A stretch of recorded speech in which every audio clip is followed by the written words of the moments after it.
तो हमारा जो टॉपिक है वो है एरिया रिलेटेड टू सर्कल, और इसमें सम इम्पोर्टेंट पॉइंट्स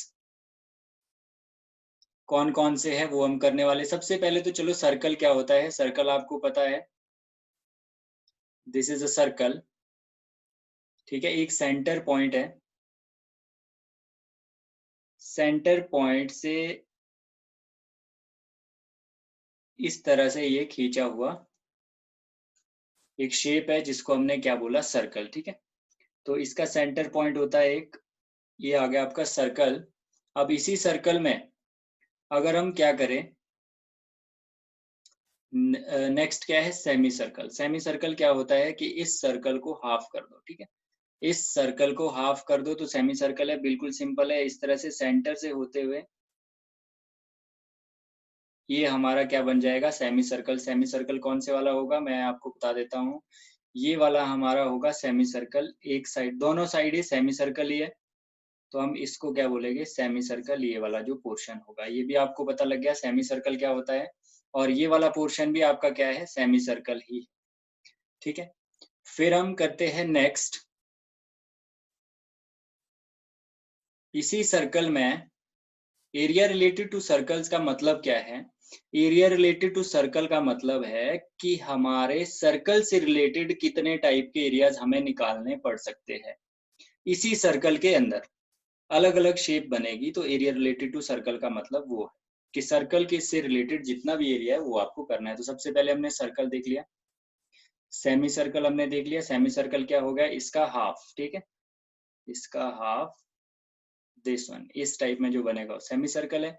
फिर हम उसके बाद करते हैं रेडियस। रेडियस क्या होती है, सेंटर से लेके सर्कल तक, सेंटर से लेके सर्कल तक आपकी क्या होगी, रेडियस। यहाँ से लेके यहाँ तक जो होगी इसको बोलते हैं हम रेडियस। और इसको डिनोट कैसे करते हैं, इसको डिनोट करते हैं हम स्मॉल आर से, रेडियस, ठीक।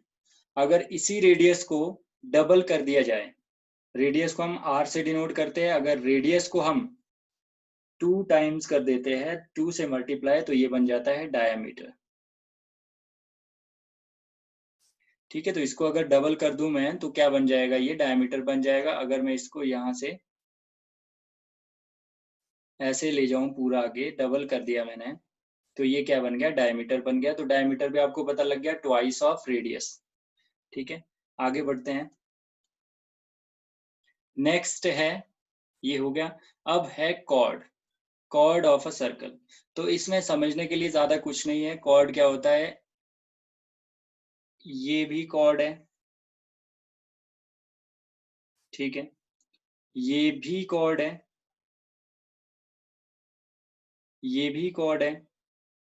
मतलब एक लाइन सेगमेंट जो दो जगह टच करे सर्कल को, तो मतलब क्या हुआ, मतलब So diameter is also a chord. diameter is also a chord. Also a chord क्या है, इसको बोल सकते हैं हम largest chord of the circle, ठीक है, largest chord of the circle. Just wait, Sannidhya is calling. So हमने देख लिया कि diameter is the longest chord of the circle. तो ये सारे के सारे कॉर्ड्स है, तो आपको पता लग गया कॉर्ड क्या होता है, ठीक है। अब हम देखते हैं आर्क क्या होता है। अगर मैं यहाँ पे ये सारे के सारे कॉर्ड को डिलीट कर दूं और सिर्फ एक डायमीटर और एक और कॉर्ड ले लूं, वैसे तो यहाँ भी शो कर सकता हूँ बट यहाँ पे आपको दिखा देता हूँ कि कॉर्ड, मान लो इस तरह से मैंने कॉर्ड लिया, तो यहाँ पे कॉर्ड, अब आर्क कौन सी होगी, आर्क कौन सी होगी, आर्क देखनी है आपको, तो आर्क होगी ये वाली, दिस इज कॉल्ड आर्क, इसको बोलेंगे हम आर्क, ठीक है। तो ये हो गया आपका कॉर्ड और ये हो गई आर्क। अब देखिए आगे बढ़ते हैं, sector of a circle. Sector क्या होता है, तो जल्दी से मैं शेप तैयार कर देता हूं सेक्टर की आपके लिए।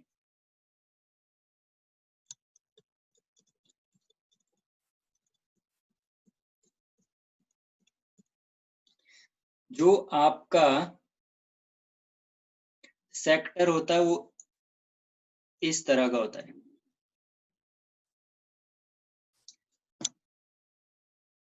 दो रेडियस और आर्क के बीच का एरिया, इसको बोलते हैं हम, आपको आवाज आ रही है मेरी?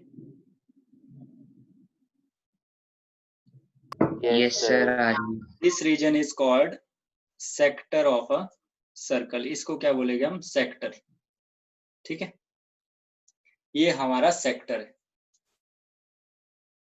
अब यहाँ पे कुछ ना कुछ आपको एंगल दिया होगा, जब आप क्वेश्चन करेंगे तो यहाँ पे कुछ ना कुछ एंगल दिया होगा, तो हम थीटा ले लेते हैं यहाँ पे एंगल। तो ये अगर आर है तो ये भी कितना होगा? ये भी आर ही होगा। ठीक है, तो दो रेडियस के बीच का एरिया, दो रेडियस और आर्क के बीच का एरिया जो ये वाली आर्क है, तो इसको क्या बोला हमने? इसको बोला हमने सेक्टर।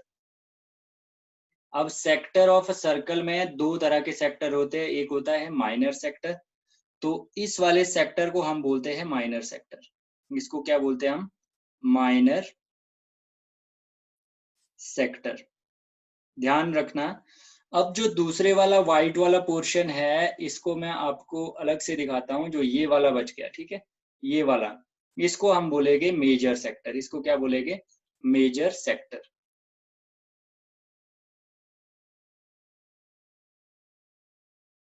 कहीं पे समझ अगर ना आए तो बता देना। ये हो गया हमारा मेजर सेक्टर। ठीक है, तो सेक्टर का भी फंडा क्लियर हो गया। सेक्टर कौन सा होता है? दो रेडियस सर और आर्क। सर हाँ अटक जी, रही है ये थोड़ी सी, सर वापिस से बोलोगे, अटक रहा है मेरे को आपकी वॉइस। यार मुझे भी अटक रही है जो आपकी आवाज आ रही है। अब आ रही है मेरी आवाज? आ रही है सर, आ रही है। sir. तो ये जो इस टाइम ये वाला एरिया जो दिख रहा है आपको, ये वाला, इसको बोलते हैं हम माइनर सेक्टर। इस वाले को बोलते हैं हम माइनर सेक्टर, और जो ये रेड में दिख रहा है इसको बोलते हैं हम मेजर सेक्टर, ये वाला। ठीक है, इसको क्या बोलते हैं हम? Major sector. तो आपको सेक्टर का नॉलेज हो जाना चाहिए कि माइनर सेक्टर कौन सा होता है, मेजर सेक्टर कौन सा होता है, और देखने में सेक्टर कैसा होता है। इस तरह की शेप होती है ये वाली। तो आपको ये भी, यहाँ पे आपको थीटा कोई एंगल दिया होगा, तो ये होता है सेक्टर। अब जल्दी से, जैसे ही आपके सामने कोई शेप आएगी, एक सर्कल आएगा, उसमें बाउंडेड रीजन होगा, अगर इस टाइप में होगा तो उसमें सेक्टर का फॉर्मूला लगेगा। और सेक्टर भी दो टाइप के, एक माइनर एक मेजर। यहाँ पे ध्यान ये रखना कि कई बार जब आपको सिंपल सेक्टर लिख के दिया होगा, कि आपको पूछा होगा find the area of sector, तो आपको सिर्फ और सिर्फ माइनर का निकालना है, क्योंकि माइनर को ही नॉर्मली सेक्टर बोला जाता है। अगर मेजर का पूछा होगा तो पूरा अच्छे से वहां पे मेजर सेक्टर लिखा होगा। यहां तक समझ आई बात की नहीं है? आ गई sir. Okay, next is central angle. बिल्कुल सिंपल है, इसको जो यहाँ पे एंगल आया ये, ठीक है, जो आर्क और इन रेडियस ने यहाँ पे सबटेंड किया एंगल, इसको बोला हमने सेंट्रल एंगल। ये भी आपको पता लग गया सेंट्रल एंगल क्या होता है। अब हम बढ़ते हैं आगे। Yes, sir. अब हम बढ़ते हैं सेगमेंट की ओर। अब हम बढ़ते हैं सेगमेंट की ओर कि सेगमेंट क्या होता है। अभी ये सारे के सारे जब मैं इसके फॉर्मूला बताऊंगा तो आपसे शेप पूछूंगा, तो ध्यान रखना। ठीक है, तो यहाँ पे अगर देखें हम, तो सेगमेंट क्या होता है? एक सर्कल है, सर्कल में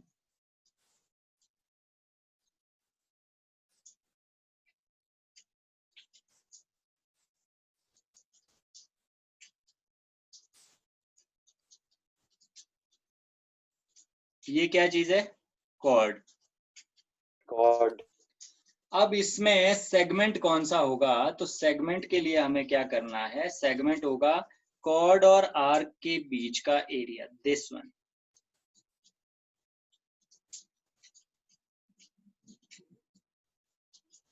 ये होगा आपका, इसको बोलेंगे हम सेगमेंट। क्या बोलेंगे इसको? सेगमेंट। अब सेगमेंट भी दो तरह के होते हैं। सेगमेंट में क्या आएगा? Minor segment and major segment. तो आपको पता है ये छोटे वाला है, तो इसको बोलेंगे हम माइनर सेगमेंट। जो मैं करवा रहा हूं आपको क्लियर हो रहा है कि नहीं हो रहा? आ रहा है सर। और दूसरे वाला जो मेरा बचा वो कौन सा है? आ रहा है सर। ये वाला। ये वाला कौन सा है? जल्दी।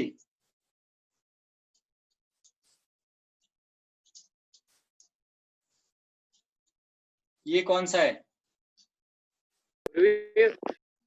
हैं?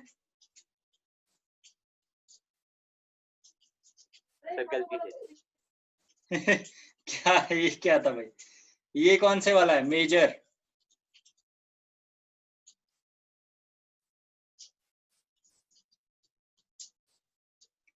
तो माइनर सेगमेंट कौन सा हुआ? रेड वाला, और जो ये ऊपर वाला ऑरेंज है आपके सामने वो है आपका मेजर सेक्टर। तो आपको सेक्टर भी समझ आ गया होगा। क्या हम आगे बढ़े?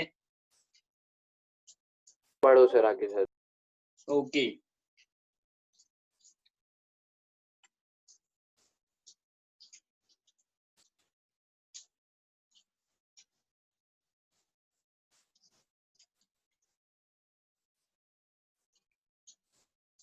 circumference of a circle, circumference of a circle मतलब अगर मैं इस सर्कल को यहां से कट कर दूं, फिर इसको सर सीधा सर सर सर ऐसे बिछा सर दूं।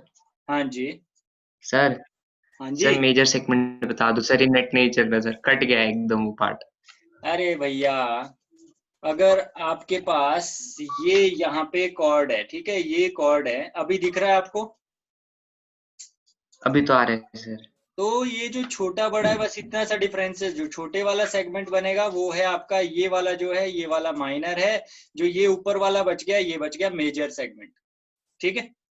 ओके, अच्छा सर इतना ही डिफरेंस है। सिंपल है, बस बहुत सिंपल है, सिंपल चैप्टर। ओके। तो अभी हम बात कर रहे हैं semi circle, circumference of a circle. अगर हम यहाँ से इस सर्कल को कट कर दे, फिर इसको ऐसे लंबा कर दे वायर की फॉर्म में या इस तरह से, तो जो इसकी लेंथ आएगी उसको हम क्या बोलते हैं? सरकमफ्रेंस।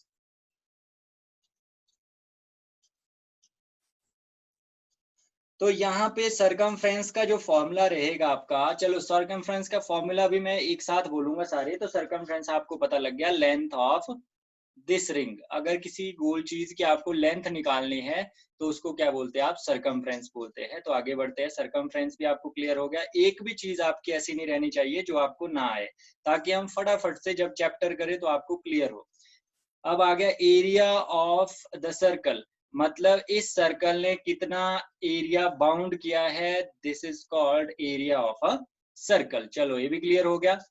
बाउंडेड रीजन जो है सर्कल का, उसको एरिया ऑफ सर्कल बोला। Rotations made by a wheel, wheel भी किस फॉर्म में होता है? इसी फॉर्म में होता है कि नहीं होता? ये सेंटर है, यहां से ऐसे करके कुछ लगा होगा, ये व्हील बन गया। पहिया, व्हील बोले तो पहिया। तो इससे रिलेटेड भी आपसे क्वेश्चन पूछे जा सकते हैं। अब इसमें पूछेगे क्या कि distance moved by wheel in one revolutions. One revolution में, वन रेवोल्यूशन का मतलब है कि अगर ये पहिया अभी जमीन पे यहाँ पे है, अभी मेरी आवाज क्लियर आ रही है कि नहीं है? आ रही है सर। ये अगर जमीन है, जमीन पे पहिया इस टाइम यहाँ से टच हुआ है, आ रही है सर। तो ये पहिया घूम के ऐसे घूमेगा, तो घूम के ये वापस इसी पॉइंट पे कब आएगा? This is called one revolution. One revolution complete हुआ आपका। जैसे अभी पहिया गाड़ी खड़ी है, तो जहां से जमीन में टायर टच है, तो जब वो आगे चलेगी, पहली बार घूम के जब वहीं टायर पहुंचेगा, तो उसको बोलेंगे एक रेवोल्यूशन, एक बार टायर घूमा। ये समझ आया आपको?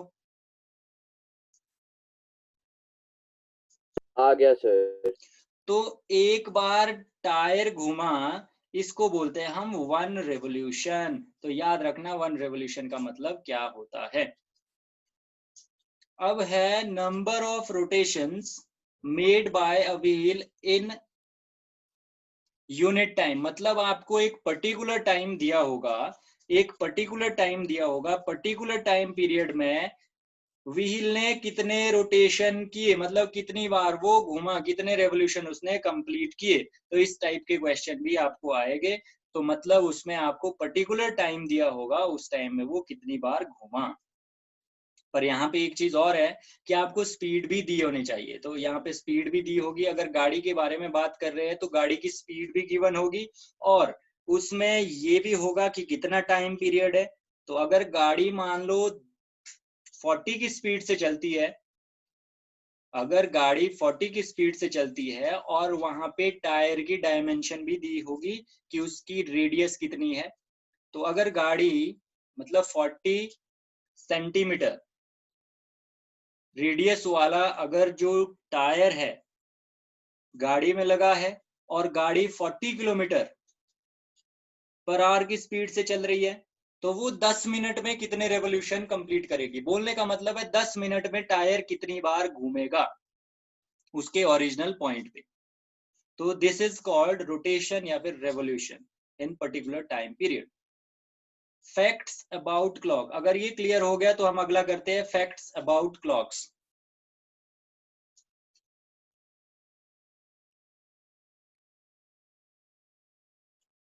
मेरी आवाज आप तक आ रही है कि नहीं? आ रही है सर। तो ये क्लियर हुआ कि रोटेशन क्या होता है, रेवोल्यूशन क्या होता है, पर्टिकुलर टाइम पीरियड में भी हमें निकालना पड़ सकता है। तो हम कैसे निकालेंगे वो मैं सिखाऊंगा, बट आपको इतना क्लियर होना चाहिए कि इस तरह के क्वेश्चन पूछे जा सकते हैं इस चैप्टर में। तो आपको यहाँ तक क्लियर हुआ तो हम आगे बढ़ते हैं। Facts about clocks. सानिध्य को आवाज आ रही है मेरी?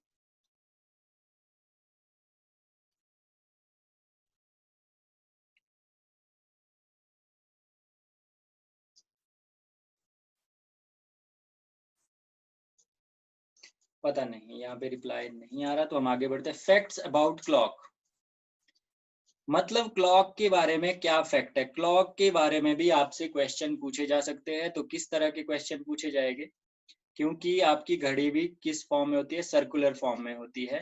देखो सर्कुलर फॉर्म मतलब आपका डिजाइन अलग अलग हो सकता है घड़ी का। आपके क्वेश्चन हो सकता है कि घड़ी हो सकता है आपकी इस तरह की हो डिजाइन में, ठीक है। बट यहाँ पे अगर मैं आपको एक बात बताऊं, तो यहाँ से सेंटर से जो मिनट एंड या फिर आवर एंड, जो मिनट की सुई और घंटे की सुई जो होती है, वो हमेशा ऐसे रोटेट करेगी गोल में घड़ी आपकी, चाहे जैसे मर्जी हो। तो इसलिए हम इसको सर्कुलर ही लेते हैं। तो याद रखना इस बात को। तो हमारे पास हमें कैसे कैसे क्वेश्चन पूछे जा सकते हैं।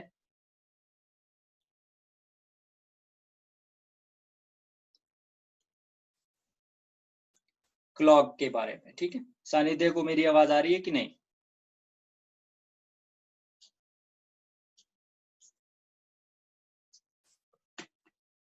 तो यहाँ पे अगर देखा जाए, मेरी आवाज आ रही है आपको खन्ना जी? जी सर। सानिध्य को आ रही है? पता नहीं सर।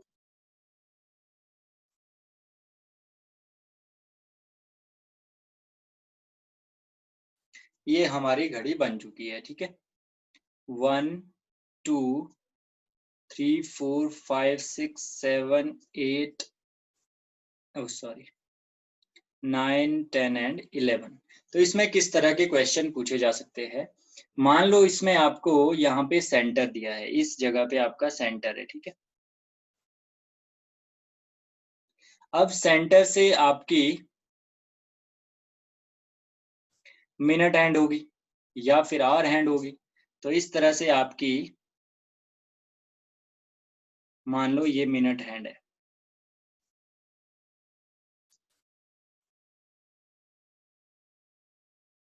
ये थोड़ा सा लफड़ा हो चुका है, ये सीधा नहीं है। सेंटर हमारा थोड़ा सा इसके हिसाब से सही नहीं है। तो हम सबसे पहले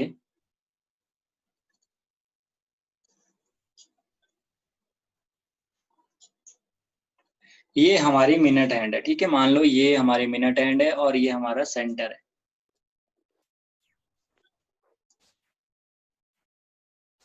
सानिध्य आवाज आ रही है? चैट करके बताइए अगर आप हाँ माइक सर, आपका आ रही है, बंद आ है। रही है सर। उस वक्त माइक नहीं चल रहा था, मैं भी अभी बोलने लगा था सर, अब आ रही है। हाँ, तो यहाँ पे हमारे पास ये है मिनट हैंड, ठीक है, मिनट की सुई।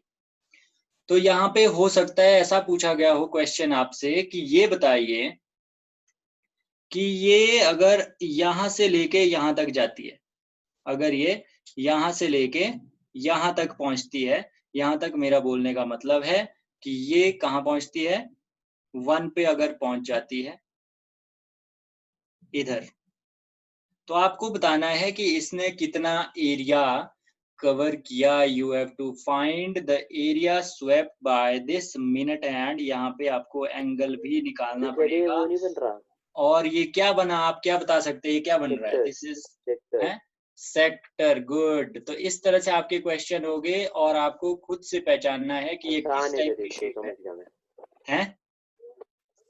समझ गया सर, आसान है तो। हाँ आसान है, बट इसमें आपको एंगल खुद निकालना पड़ेगा। यहाँ का जो एंगल होगा वो खुद निकालना पड़ेगा, वो मैं बताने वाला हूँ अभी कि किसमें क्या जरूरत है। सबसे पहले आपको ये समझ आ गया कि इससे रिलेटेड क्वेश्चन कैसा आ सकता है। लास्ट है आपका इक्विलेटरल एरिया ऑफ इक्विलेटरल। मतलब इक्विलेटरल ट्राइंगल क्या होता है आपको अच्छे से आता है। इक्विलेटरल ट्राइंगल होता है जिसकी सारी साइड्स आपकी क्या हो, बराबर, वो इक्विलेटरल ट्रायंगल होता है। और साथ में ये भी पता होगा कि इसके सारे के सारे एंगल कितने कितने होते हैं, 60 डिग्री, 60 डिग्री एंड 60 डिग्री। ठीक है, तो हमारे सारे के सारे कॉन्सेप्ट हमने थियोरेटिकल पूरे कर दिए। अब हम करेंगे इसको कि इसका एरिया या फिर जिस कॉन्सेप्ट में एरिया की जरूरत है वो एरिया क्या होगा उसका पर्टिकुलर फिगर का। तो हम शुरू करते हैं अब। देखो सबसे पहले सर्कल दिया है, सर्कल में कोई जरूरत नहीं है। फिर आपके पास सेमी सर्कल है, छोड़ दो। फिर आगे बढ़ो, फिर जहां जहां पूछा गया है वो करो। अगर सर ये सेंट्रल एंगल, देखो यहाँ देखो सबसे पहले हम आते हैं, नहीं कर लेते हैं। देखो सबसे पहले सर्कल का एरिया आपको पता है क्या होता है, पाई आर स्क्वायर। ठीक है, और सेमी सर्कल का एरिया क्या होगा, इसका हाफ। ठीक है, हाफ पाई आर स्क्वायर। फिर रेडियस में आते हैं, रेडियस का कोई तरीका नहीं है, radius is the half of diameter. फिर आते हैं डायमीटर में, डायमीटर का क्या होता है, twice of radius. Chord, chord का कोई हम फॉर्मूला नहीं करेंगे। फिर आ गया आर्क, तो आर्क का होता है, तो सबसे पहले नोट डाउन करिए साथ साथ, लेंथ ऑफ द आर्क। ठीक है, length of the arc theta upon 360 into 2 pi R. इस तरह से आपके पास सर्कल है। इस सर्कल में यहाँ पे आपके पास कॉर्ड है। अब यहाँ पे आपसे पूछा गया है कि आपको निकालना है लेंथ ऑफ क्या चीज, आर्क। ये वाली लेंथ निकालनी है, तो आपको इससे इसको सेंटर से पहले ज्वाइन करना पड़ेगा। ज्वाइन करने के बाद आपको क्या होगा, यहाँ से जब ज्वाइन सर करेंगे, उसके लिए हमारे को थीटा दिया होगा ना? बिल्कुल बिल्कुल इस तरह की फिगर दी होगी। ठीक है, तो यहाँ पे आपको एंगल भी दिया होगा, ये वाला एंगल आपको गिवन होगा।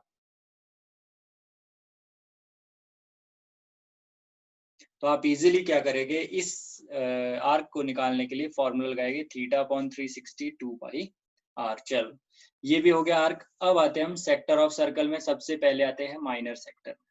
ठीक है, तो हमारे सामने अगर देखें आप, तो अब आपके सामने बना है माइनर सेक्टर, आपके सामने बना है। ठीक है, यहाँ पे ये माइनर सेक्टर ही है।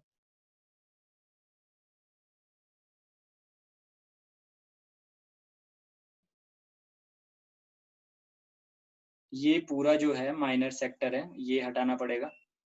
ये आपके सामने अब माइनर सेक्टर है। ठीक है, तो माइनर सेक्टर में आप क्या करेंगे, ये वाला जो है पूरा माइनर सेक्टर है, तो माइनर सेक्टर का फॉर्मूला क्या होगा, यहाँ पे आपको थीटा दिया होगा, एंगल आपको गिवन होगा, तो यहाँ पे रेडियस भी आपको दी होगी।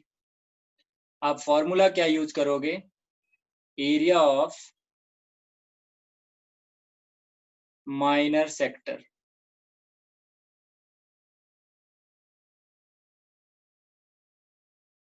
Theta upon 360 into pi are. Square.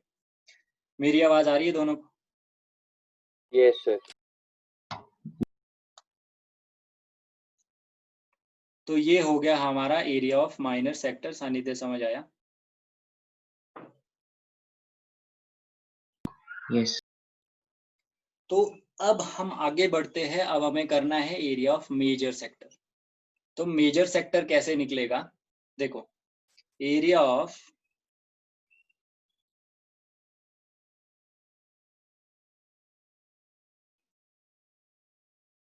Equals to area of circle minus area of minor sector. अगर हम पूरे सर्कल का एरिया निकाल दे, उसमें से माइनर सेक्टर को हटा दे, तो हमारे पास बच जाएगा मेजर सेक्टर। मेजर सेक्टर कौन से वाला है? ये वाला जो व्हाइट वाला पोर्शन है। ठीक है, ये क्लियर हुआ? Yes, sir. ओके, तो हम आगे बढ़ते हैं। अब हमें करना है नेक्स्ट सेगमेंट का एरिया। सेगमेंट में सबसे पहले हम करेंगे माइनर सेगमेंट के बारे में। तो जल्दी से इसका साथ साथ स्क्रीनशॉट लिया करो भाई, जो मैं लिखता हूँ। लिख लिया है? Sir, notes बना. ओके,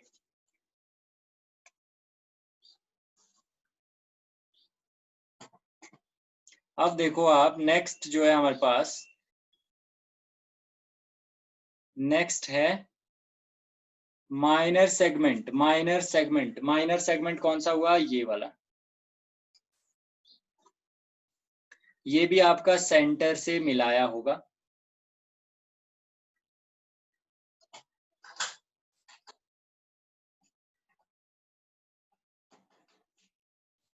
इस तरह से।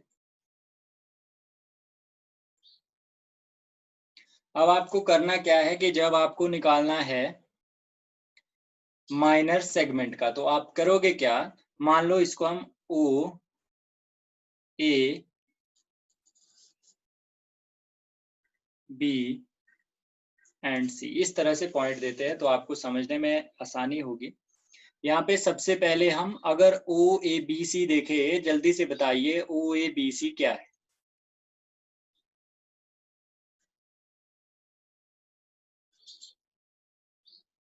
Sir, quadrilateral. O A B C क्या है? Quadrilateral. O A B C क्या है सानिध्य?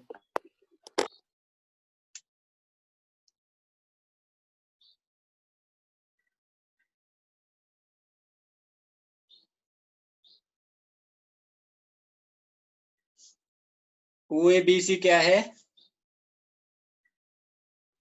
Sir, triangle and a semicircle. ओहे, अब तो लिख भी दिया यार, सेक्टर नहीं बन रहा ये अच्छा, नहीं लग रहा? बता इस हाँ. तरह से। Yes, sir. Yes, sir. Yes. तो क्या पढ़ा तुमने अभी तक? Yes. Yes. ठीक है, तो सेक्टर है ये। अब और ओ ए सी क्या है?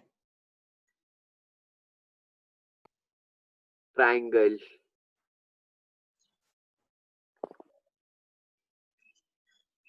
तो जब आपको एरिया ऑफ माइनर सेगमेंट निकालना है, Sir, area ये sector minus triangle. हाँ,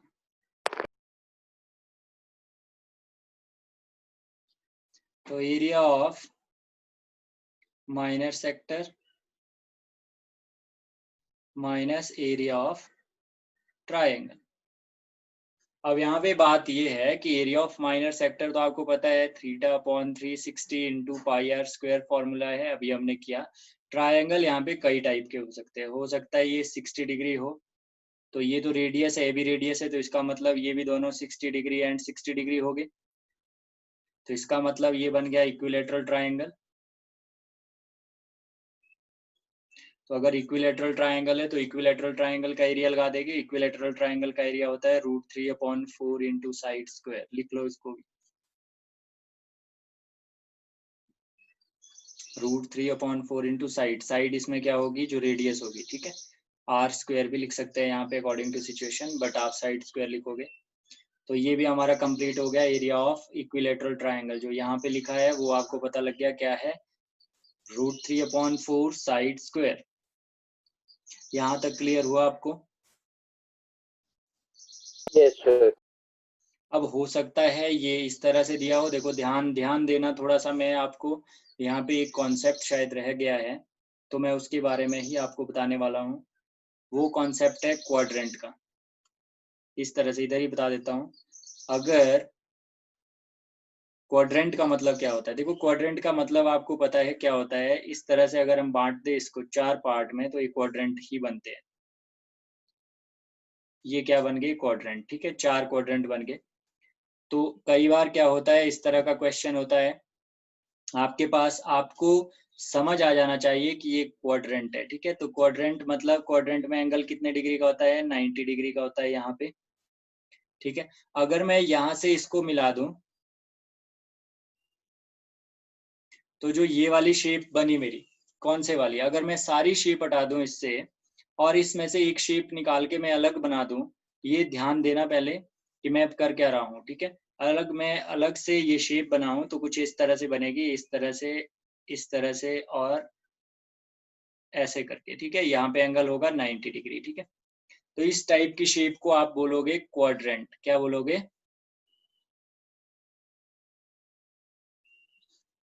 क्या बोलेगे इसको, क्वाड्रेंट।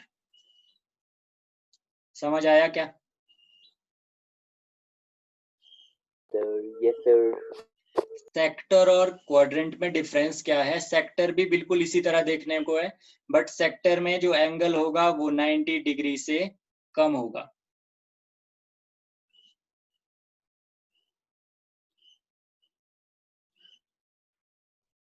ये क्या किया मैंने, देखो जो आपका थीटा होगा will be less than 90 degree. तो मतलब अगर यहाँ पे एंगल 60 डिग्री होता है, इस तरह का आपको एक इस तरह का बना के दिया और यहाँ पे 60 डिग्री है, तो समझ जाना है सेक्टर है। वैसे ये भी एक टाइप का सेक्टर ही है। यहाँ पे एंगल 90 डिग्री है और सेक्टर का फॉर्मूला क्या है, θ/360 पाई आर स्क्वायर, ठीक है। यहाँ पे हम क्या करेंगे, थीटा की जगह 90 पुट कर देंगे, 360 इंटू पाई आर स्क्वायर। वैसे करके भी ये सॉल्व हो जाएगा, बट बुक में अलग से आपको फॉर्मूला निकाल के दिया है क्वाड्रेंट का। वो कैसे निकला है, इसको कैंसिल करके 1/4 आ गया है। तो क्वाड्रेंट का फॉर्मूला अलग से आपके पास दिया है निकाल के, वो है कि एरिया ऑफ क्वाड्रेंट, ये भी नोट डाउन कर देना, ठीक है। एरिया ऑफ क्वाड्रेंट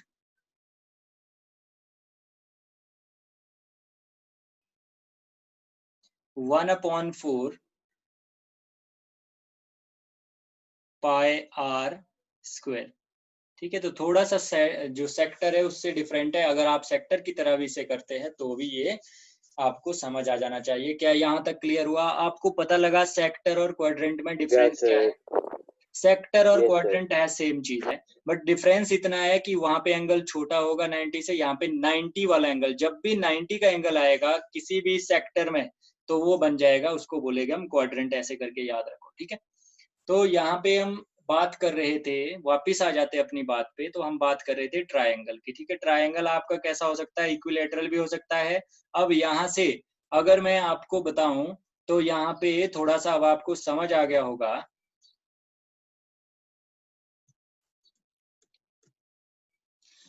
यहाँ पे आपको समझ क्या आया कि अगर इसी वाले सर्कल में, अगर इसी सर्कल में मैं क्या करूं, यहाँ पे क्वाड्रेंट बना देता हूं, तो देखो एरिया कैसे निकलेगा। ध्यान देना इस बात पे। यहाँ पे मैंने क्या किया, एक सर्कल बना दिया, इस सर्कल में मैंने क्वाड्रेंट बना दिया। इस सर्कल में मैंने क्या किया, क्वाड्रेंट बना दिया। ये मेरा सेंटर है मान लो। यहां से मैंने क्या किया, एक लाइन इधर को सीधी खींच ली, एक एक मैंने इधर को सीधी खींच ली, तो यहाँ पे अगर आप ध्यान से देखें तो यहाँ पे बन चुका है 90 डिग्री का एंगल, और इसको मैं जोड़ देता हूं तो अब ये आप सेक्टर नहीं बोलोगे, इसको बोलोगे क्वाड्रेंट। तो यहाँ पे डिफरेंस ये है कि अभी जो मैंने पहले डायग्राम बनाया था उसमें ये था 60 डिग्री, पर कई क्वेश्चन में ऐसा भी हो सकता है कि यहाँ पे हो 90 डिग्री। जब 90 डिग्री होगा तो याद रखना एरिया ऑफ ट्रायंगल आपका होगा, area of triangle will be half into base into height. तो आपके पास दोनों, जो आपके लिए मैंने लिखा area of minor segment, minor segment कौन सा होता है, ये वाला। तो इसको निकालने के लिए पहले आपको क्या करना है, सेक्टर का एरिया निकालना है। सेक्टर कौन सा है, ये वाला क्या है, सेक्टर, ये वाला, ठीक है। इस सेक्टर के एरिया में से आपको लेस क्या करना है, आपको लेस करना है यहाँ से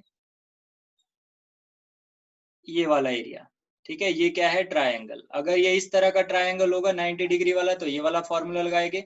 अगर ये 60 डिग्री वाला होगा तो हम यूज करेंगे √3/4 इंटू साइड स्क्वायर। साइड का मतलब यहाँ रेडियस है, इससे हमारा निकल जाएगा एरिया ऑफ ट्रायंगल। तो एरिया ऑफ ट्रायंगल में दो तरह के ही फॉर्मूले आपके लग सकते हैं। तो अब हम क्या करेंगे, अगर हम माइनर सेगमेंट का निकाल रहे हैं तो हम पूरे सेक्टर में से इस ट्रायंगल को लेस कर देंगे, तो हमारे पास जो एरिया निकलेगा वो कौन सा निकलेगा, वो निकलेगा माइनर, ये वाला माइनर सेगमेंट। आपको यहाँ तक क्लियर हुआ, माइनर सेगमेंट का पता लगा हमने कैसे निकाला। Yes, sir. तो अब हम आगे बढ़ते हैं मेजर सेगमेंट की ओर। बिल्कुल सिंपल है, मेजर सेगमेंट का कैसे निकलेगा बताइए मुझे।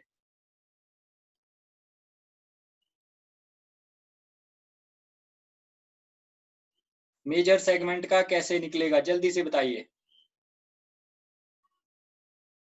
Sir, area of major sector minus area of major sector तो निकालना है ना, माइनस कहाँ होगा, major segment निकालना है। Area of major segment equals to area of circle minus area of minor segment. Minor segment. ठीक है, तो आपके पास इस तरह का सर्कल होगा, इसमें आपके पास ये है, और यहाँ पे माइनर सेगमेंट कौन सा है, ये माइनर सेगमेंट है। तो पूरे सर्कल के एरिया में से अगर इस वाले को माइनस कर दे आप, ये वाला, तो आपका बच जाएगा ऊपर वाला मेजर सेगमेंट। तो आपको ये भी क्लियर हो गया होगा। क्या हम आगे बढ़े? Yes, sir. ओके, सानिध्य का कोई रिप्लाई, कोई आवाज आ रही है मेरी?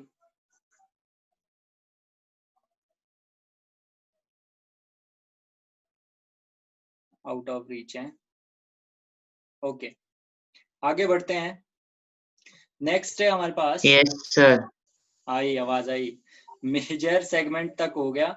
सरकमफ्रेंस ऑफ द सर्कल, ये हमने ऑलरेडी कर दिया। सरकमफ्रेंस ऑफ ये तो सर्कल हो गया। 2πr, ठीक है। एरिया ऑफ भी कर सर्कल दिया भी हमने और कर area दिया of semicircle भी πr कर दिया। स्क्वायर। फिर हम करते हैं एरिया ऑफ सेमी सर्कल भी हो जाएगा divide by 2। Area of circular ring, circular ring का एरिया कैसे निकलता है, ध्यान से देखना। ये मेरे पास एक सर्कल है, इसी के अंदर मेरे पास दूसरा सर्कल है, तो रिंग हमारा बन जाएगा ये हमारा क्या बन गया, रिंग टाइप में बन गया।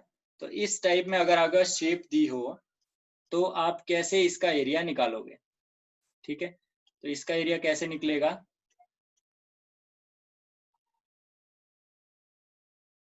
पाई आर कैपिटल आर माइनस देखो आपके पास दो रेडियस इसमें होगी, एक आपके पास होगी बड़े वाले की, एक आपके पास होगी छोटे वाले सर्कल की, ठीक है। तो बड़े वाली रेडियस को अगर मैं आर, कैपिटल आर लिख लूं, और छोटे वाली को स्मॉल आर, तो मैं एरिया जब निकालूंगा पाई आर स्क्वायर बड़े वाले का, फिर पाई आर स्क्वायर छोटे वाले। तो बड़े वाले में से छोटे वाले को अगर मैं माइनस कर दूंगा तो मेरे पास रिंग का एरिया आ जाएगा। ये आपको समझ आया क्या? हमारे पास टाइम बहुत कम है, आ गया इसे बताइए। आ गया। तो हमने क्या किया कि बड़े वाले का एरिया निकाला, उसमें से छोटे वाले को माइनस किया, तो हमारे पास रिंग का एरिया आ गया। यस सर, आ गया।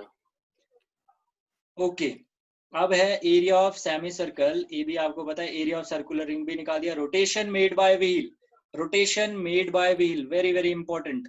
तो रोटेशन मेड बाय व्हील हम क्या करेंगे, जैसे हमारे पास सिंपल याद रखना अभी, बाकी हम जब क्वेश्चन करेंगे तब, अभी सिर्फ फॉर्मूला याद रखना कि अगर हमें, ये हमारे पास व्हील है, इस व्हील का अगर हमें क्या निकालना है, मान लो सिंगल 1 रेवोल्यूशन निकालना है, तो 1 रेवोल्यूशन का फॉर्मूला होता है उसका सरकमफ्रेंस। इसका जो सरकमफ्रेंस आएगा वही 1 रेवोल्यूशन होगा, याद रखना, याद रह जाएगा।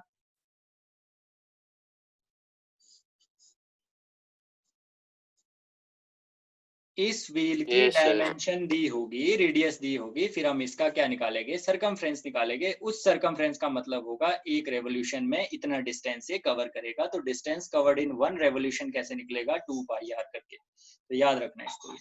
Number of rotation made by wheel in particular time unit, मतलब एक पर्टिकुलर, अगर आपके पास टाइम दिया है उसमें एक व्हील कैसे वो करता है, कितना डिस्टेंस कवर करेगा। Number of rotation, sorry rotation निकालना आपको, तो रोटेशन कैसे निकलते हैं याद रखना, रोटेशन या फिर रेवोल्यूशन, ठीक है, वो निकलता है टोटल डिस्टेंस, लिख लेना इसको जल्दी से, टाइम होने वाला है। Total distance covered in particular time period, particular time period divided by circumference. तो याद रखना इसको, total distance travelled, total distance travelled in particular time period divide by circumference, इससे निकलेगा रोटेशंस उसने कितने किए। एरिया ऑफ इक्विलेटरल ट्रायंगल मैंने बता दिया। क्लॉक के बारे में अगर मैं बताऊं, तो अब क्लॉक के बारे में नहीं बता पाऊंगा, यहाँ पे टाइम हो चुका है। तो यहाँ पे मैं ये बता देता हूँ कि क्लॉक अगर मिनट एंड यहाँ पे है,